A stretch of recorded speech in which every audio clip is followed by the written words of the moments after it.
Hello guys, in this video I will tell you how to change phone number in TikTok. So it is easy. So first of all, open TikTok application, then tap on profile icon at the bottom right corner, and then tap on these three lines and tap on settings and privacy. Here tap on account, and here tap on account information. Here you can see phone number option with your phone number.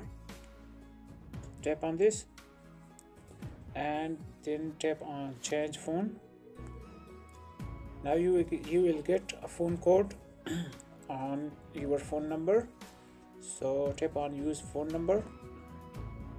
Now I have received the code and entered, so here you should have to enter your new number. Now you will get a code on your new number, so then tap on send code, and once you enter the code, so that number will be your new number for TikTok. So hope this will help. Thanks, goodbye.